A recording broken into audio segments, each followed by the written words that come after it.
नगर के द्वार पर एक पट्टिका टंगी थी जिस पर लिखा था कि वहाँ की राजकुमारी का विवाह पराक्रमी विक्रमादित्य से ही होगा। वे चलते चलते महल तक पहुँचे।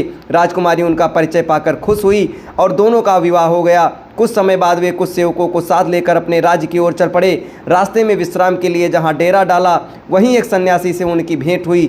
सन्यासी ने उन्हें एक माला और एक छड़ी दी।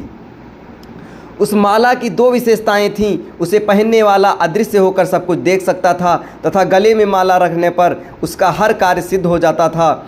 छड़ी से उसका मालिक सोने के पूर्व कोई भी आभूषण मांग सकता था। सन्यासी को धन्यवाद देकर विक्रमादित्य अपने राज्य लौटे।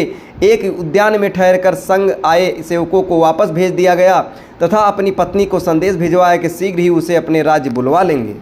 उद्यान में ही उनकी भेंट एक ब्राह्मण और एक भाट से हुई। वे दोनों काफ़ी समय से उस उद्यान की देखभाल कर रहे थे। उन्हें आशा थी कि उनके राजा कभी उनकी सुध लेंगे तथा उनकी विपन्नता को दूर करेंगे। विक्रमादित्य पसीज गए। उन्होंने सन्यासी वाली माला भाट को तथा छड़ी ब्राह्मण को दे दी। ऐसी अमूल्य चीज़ें पाकर दोनों धन्य हुए और विक्रम का गुणगान करते हुए चले गए।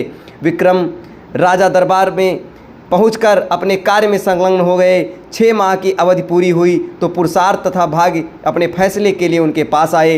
विक्रमादित्य ने फैसला दिया कि भाग्य और पुरुषार्थ एक दूसरे के पूरक हैं। उन्हें छड़ी और माला का उदाहरण याद आया। जो छड़ी और माला उन्हें भाग्य से सन्यासी से प्राप्त हुई थी, उन्हें ब्राह्मण और भाट ने पुरुषार्थ से प्राप्त किया। पुरुषार्थ और भाग्य पूरी तरह संतुष्ट होकर वहाँ से चले गए। कहानी सुनाकर पुतली बोले राजा, क्या आप में ये ऐसा न्यायप्रिय फैसला देने की दक्षता और अमूल्य वस्तुएं दान में देने का हृदय और सामर्थ्य है? राजा फिर सोच में पड़ गए और तीसरे दिन भी सिंहासन पर नहीं बैठ सके। चौथे दिन चौथी पुतली कामकंदला ने सुनाई विक्रमादित्य की दानवीरता की कथा।